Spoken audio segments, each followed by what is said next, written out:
बिस्मिल्लाहिर्रहमानिर्रहीम। My dear students, आज हम एक्सरसाइज नंबर 5.3 को स्टार्ट करेंगे। तो हमारे फर्स्ट ईयर के मैथ का चैप्टर नंबर 5 कंटिन्यू है। तो एक्सरसाइज नंबर 5.3 के अंदर हम पार्शियल फ्रैक्शन की टाइप थर्ड को डिस्कस करेंगे। इसके पहले डेफिनेशन को देख लेते हैं। मैं denominator consist of non repeated irreducible quadratic factor. इसके अंदर वो कह रहा है कि हमारे पास जो पार्शियल फ्रैक्शन की टाइप 3 होती है ऐसी होती है कि जिसके अंदर डिनोमिनेटर में हमारे पास जो क्वाड्रेटिक फैक्टर दिया गया हो वो इररिड्यूसिबल हो। इसकी जो हमारे पास जनरल फॉर्म होती है p/x plus a into B X square plus C X plus D. ये हमारे पास कोई पॉलिनोमियल है, ये हमारे पास लीनियर फैक्टर है और ये जो हमारे पास क्वाड्रेटिक फैक्टर है ये इररिड्यूसिबल है, यानी कि ax square plus b x plus c की फॉर्म के अंदर होता है ये क्वाड्रेटिक फैक्टर। और ये आपको बड़े अच्छे तरीके से बेटा मालूम है, 9th-10th के अंदर आपने इसके काफ़ी ज़्यादा क्वेश्चन सॉल्व किए हैं। अब यहाँ पर एक क्वेश्चन पैदा होता है कि हमें किस तरीके से पता चलेगा कि सवाल के अंदर दिया गया डिनोमिनेटर में जो क्वाड्रेटिक फैक्टर है वो इररिड्यूसिबल है या नहीं है।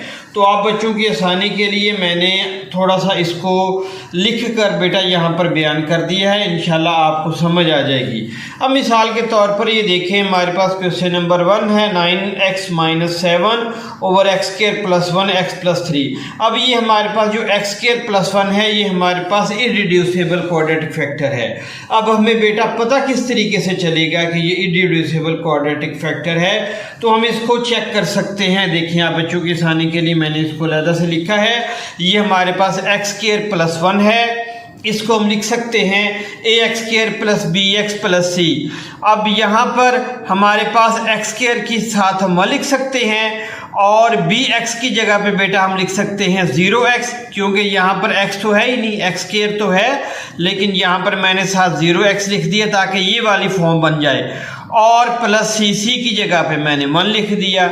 अब यहाँ पर ये हमारे पास क्वाड्रेटिक फार्मूला होता है बेटा, आप -b plus -b square -4ac √/2a। तो ये हमारा क्वाड्रेटिक फार्मूला होता है। और बेटा आपको पता है कि ये वाली जो चीज़ हमारे पास, ये वाली जो टर्म है b स्क्वायर -4ac, इसको डिस्क्रिमिनेंट कहते हैं। अब यहाँ पर देखें हमारे पास a क्या है 1, और यहाँ पर बेटा हमारे पास b क्या है 0 और c हमारे पास 1 के बराबर है।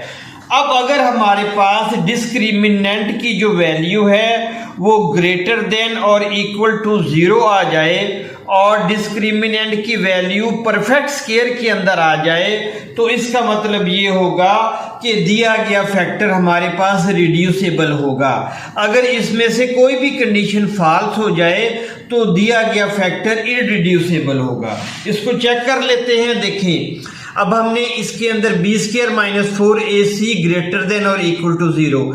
अब b हमारे पास क्या है 0, 0 का स्क्वायर बेटा हमारे पास 0 आ जाएगा, तो -4 एज इट इज आ गया। a की वैल्यू हमारे पास 1 और c की वैल्यू हमारे पास बेटा 1 आ गई। तो देखिए ये -4, अब -4 हमारे पास क्या है 0 से बड़ा है या छोटा है, 0 से जाहिर बात है छोटा है, तो ये कंडीशन फॉल्स हो गई।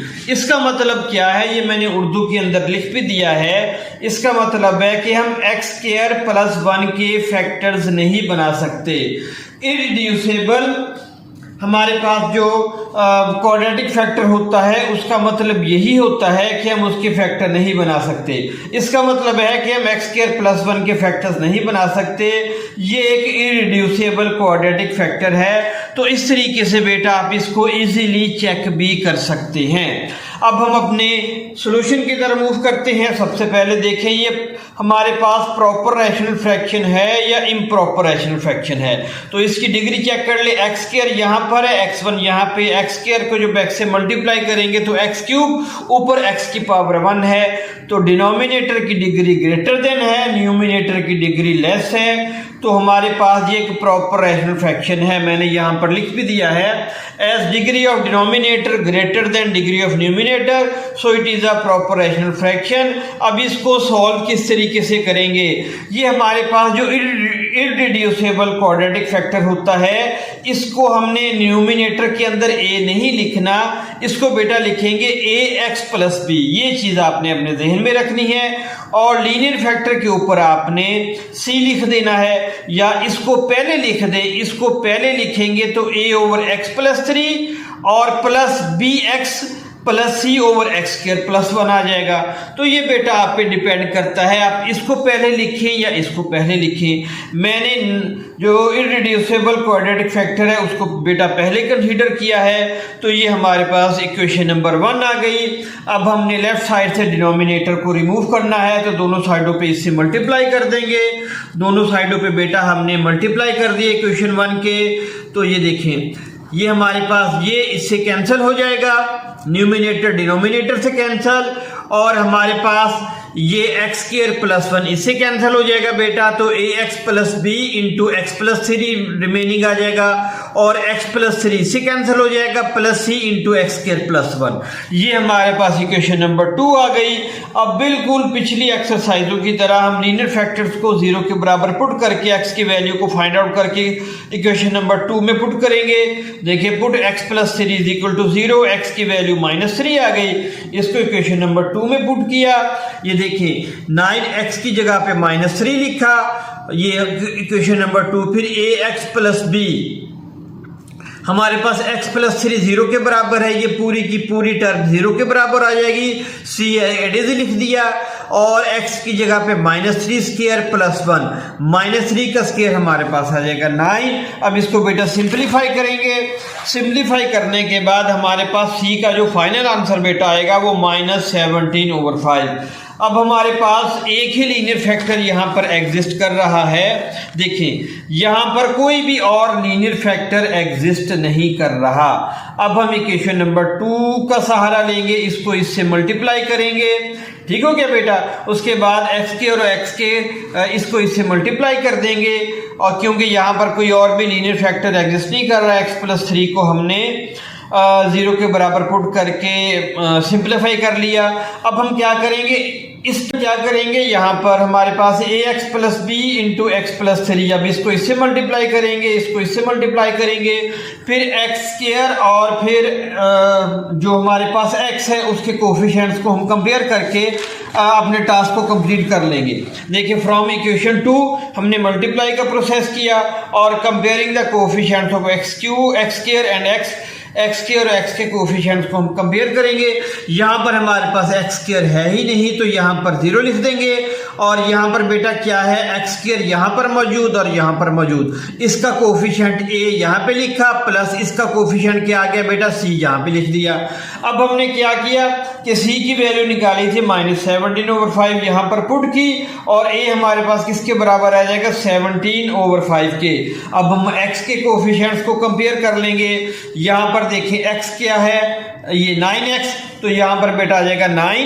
ये देखिए, यहाँ पर 9 लिख दिया, और फिर हमारे पास राइट हैंड साइड पे x कहाँ पर मौजूद है, देखें यहाँ पर, तो इसका कोफिशिएंट क्या आ जाएगा, 3a, मैंने 3 लिख दिया, और यहाँ पर x का कोफिशिएंट क्या आ जाएगा, b, वो बेटा यहाँ पर लिख दिया। अब a की वैल्यू को पुट कर दें, इस a की वैल्यू को पुट किया, तो ये हमारे पास 17 को 3 से मल्टीप्लाई किया तो 51/5, लेफ्ट हैंड साइड पे जाके माइनस, इसका एलसीएम लेंगे, और b की हमारे पास फाइनल वैल्यू आ जाएगी -6/5। अब हमने a, b और c की वैल्यूज को फाइंड आउट कर लिया, इसको इक्वेशन नंबर 1 के अंदर पुट कर देंगे, और ये हमारे पास रिक्वायर्ड पार्शियल फ्रैक्शन आ जाएंगे। बिल्कुल सिंपल क्वेश्चन। उसके बाद क्वेश्चन नंबर 2 हमारे पास है 1/x² + 1 × x + 1। ये हमारे पास एक इररिड्यूसिबल क्वाड्रेटिक फैक्टर है, जैसे हमने क्वेश्चन नंबर 1 के अंदर बेटा मैंने आपको बताया। तो सबसे पहले देखने के ये हमारे पास प्रॉपर रैशनल फ्रैक्शन है या इम्प्रॉपर रैशनल फ्रैक्शन है। ये हमारे पास प्रॉपर रैशनल फ्रैक्शन है, इसकी डिग्री ग्रेटर है, इसकी डिग्री हाई है, x की पावर 0 हम लिख सकते हैं, जो कि 1 के बराबर होती है बेटा। अब इसको हमने लेट कर लिया, तो यहाँ पर लिखेंगे ax + b/x² + 1 प्लस सी ओवर एक्स प्लस वन, ये क्वेश्चन नंबर 1 बन गई हमारे पास। इसको इसलिए लिखा है कि ये हमारे पास इररिड्यूसिबल क्वाड्रेटिक फैक्टर है, तो इसको लिखने का तरीका ये वाला होता है बेटा। अब हमने लेफ्ट साइड पे डिनोमिनेटर को रिमूव करना है, तो दोनों साइडों पे डिनोमिनेटर के अंदर मौजूद जो रकम है उससे मल्टीप्लाई कर दें। हमने बेटा मल्टीप्लाई कर दिया, इसको सिंप्लीफाई किया, तो ये क्वेश्चन नंबर 2 हमारे पास आ गई। अब यहाँ पर लीनियर फैक्टर हमारे पास क्या है, x प्लस 1, उसको हमने 0 के बराबर पुट किया, x की वैल्यू को फाइंड आउट किया, इसको इक्वेशन नंबर 2 के अंदर पुट कर देंगे और c की वैल्यू हमारे पास आ गई 1/2। अब हमारे पास ये एक ही लीनियर फैक्टर था जिसको हमने यूज कर लिया। अब बेटा इसको हम एक्सपेंड करेंगे, इस टर्म को इससे मल्टीप्लाई करेंगे, इसको इससे मल्टीप्लाई करेंगे और उसके बाद x के और x के हम कोफिशिएंट्स को कंपेयर कर लेंगे। देखें फ्रॉम इक्वेशन 2 वही प्रोसेस हमने किया। उसके बाद हमने x के और x के कोफिशिएंट्स को बेटा हमने कंपेयर किया और a की वैल्यू हमारे पास आ गई -1/2। अब हमने क्या करना है, हमारे पास c की वैल्यू भी आ गई, a की वैल्यू भी आ गई। अब x के जब कोफिशिएंट्स को कंपेयर करेंगे तो हम b की वैल्यू को फाइंड आउट कर लेंगे। अब यहाँ पर x तो है नहीं, तो यहाँ पर 0 लिखेंगे और यहाँ पे क्या आ जाएगा, x के साथ a प्लस b। अब देखिए वही चीज़ बेटा यहाँ पर लिख दी, 0 = a प्लस b। a की वैल्यू हमने निकाली थी -1/2, तो इसको जब दूसरे साइड पे लेके जाएंगे तो b किसके बराबर आ जाएगा, +1/2 के। अब हमने a b c की वैल्यूज को फाइंड आउट कर लिया, इसको बेटा इक्वेशन नंबर 1 के अंदर पुट कर देंगे। हम इक्वेशन नंबर 1 के अंदर पुट कर देंगे तो ये हमारे पास रिक्वायर्ड पार्शियल फ्रैक्शन आ गई। इसी तरीके से क्वेश्चन नंबर 3 बिल्कुल वही चीज़ है बेटा, तरीकाकार 100% वही। ये हमारे पास डिनोमिनेटर की डिग्री हाई है न्यूमिनेटर की डिग्री से, तो ये हमारे पास प्रॉपर रैशनल फ्रैक्शन है। तो जो हमारे पास इररिड्यूसिबल क्वाड्रेटिक फैक्टर है उसको लिखेंगे ax + b / x² + 4 + c over ये लीनियर फैक्टर यहाँ पे आ गया, क्वेश्चन नंबर 1 आ गया बेटा। अब डिनोमिनेटर से इसको रिमूव करना है, दोनों साइडों पे इससे मल्टीप्लाई कर देंगे, इसको सिंप्लीफाई करेंगे, क्वेश्चन नंबर 2 आ गई हमारे पास। अब यहाँ पर लीनियर फैक्टर x + 3 है, इसको 0 के बराबर पुट करके x की वैल्यू को फाइंड आउट करके क्वेश्चन नंबर 2 के अंदर पुट किया, इसको बेटा सिंप्लीफाई किया। सिंप्लीफाई करने के बाद हमारे पास c की वैल्यू ये आ गई -2/13। अब इक्वेशन नंबर 2 का हमें सहारा लेना पड़ेगा बेटा, क्योंकि और कोई लीनियर फैक्टर मौजूद नहीं है। इस टर्म को इससे मल्टीप्लाई करेंगे, इसको इससे मल्टीप्लाई करेंगे और x के और x के कोफिशिएंट्स को कंपेयर करेंगे। देखिए वही काम यहाँ पर किया हुआ है हमने, comparing coefficients of x² and x। तो इसको जब कंपेयर किया तो a की वैल्यू हमारे पास आ गई 2/13। उसके बाद हमने x के कोफिशिएंट्स को कंपेयर करेंगे, तो यहाँ पर x के साथ 3 मैंने एज इट इज लिख दिया और 3a + b बेटा यहाँ पे आ गया। a की वैल्यू पुट करें जो हमने 2/13 निकाली, उसके बाद इसको सिंप्लीफाई करेंगे तो b की वैल्यू हमारे पास आ जाएगी 33/13। ये हमने a b c की वैल्यूज को फाइंड आउट कर लिया, इसको इक्वेशन नंबर 1 के अंदर पुट कर देंगे और ये हमारे पास रिक्वायर्ड पार्शियल फ्रैक्शन आ गए। क्वेश्चन नंबर 3 के बाद बेटा क्वेश्चन नंबर 4 की तरफ मूव करते हैं।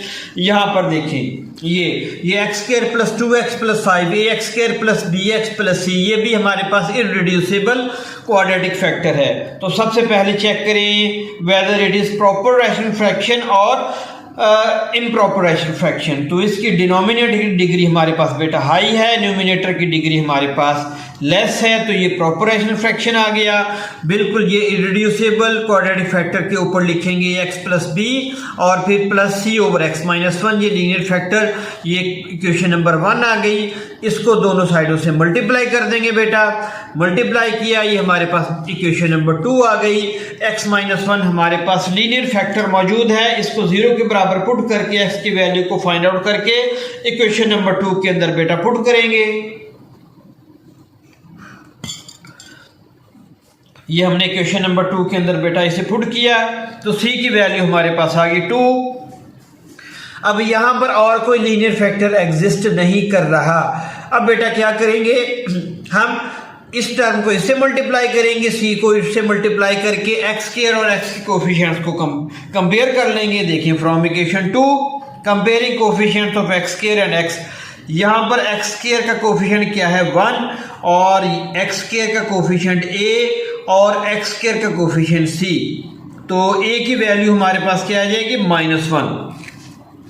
अब x के कोफिशिएंट को कंपेयर करेंगे, यहाँ पर x है ही नहीं तो यहाँ पर लिख देंगे 0, यहाँ पर लिखेंगे -a प्लस b और उसके बाद प्लस 2c। देखिए 0 is equal to -a plus b plus 2c। अब a की वैल्यू को पुट किया बेटा हमने और c की वैल्यू पुट किया, इसको सिंप्लीफाई किया तो b की फाइनल वैल्यू हमारे पास आ गई -5। a b c की वैल्यूज को बेटा हमने फाइंड आउट कर लिया। अब हम क्या करेंगे, इसको इक्वेशन नंबर 1 के अंदर पुट कर देंगे। ये हमारे पास रिक्वायर्ड पार्शियल फ्रैक्शन आ गए। आज के एक्सरसाइज का आज के लेक्चर का last question number 5, x square over X square plus 4 into x plus 2। ये हमारे पास प्रॉपर रैशनल फ्रैक्शन, डिनोमिनेटर की डिग्री हाई है, न्यूमिनेटर की डिग्री लेस है। अब इसको पार्शियल फ्रैक्शन फॉर्म के अंदर लिखेंगे। ये हमारे पास इररिड्यूसिबल पार्शियल फ्रैक्शन मौजूद है बेटा। ax plus B over X square plus 4 की फॉर्म में से लिख दिया, प्लस c ओवर ये हमारे पास लीनियर फैक्टर मौजूद। ये क्वेश्चन नंबर 1 आ गई। ये डिनोमिनेटर से इसको ख़त्म करना है तो इसको बेटा हमने दोनों साइडों पे मल्टीप्लाई कर देना है। मल्टीप्लाई किया बोथ साइड्स पे तो ये एक्स स्क्वायर आ गया, ये x plus b into x plus 2 plus c into x square plus 4। ये क्वेश्चन नंबर 2 आ गई।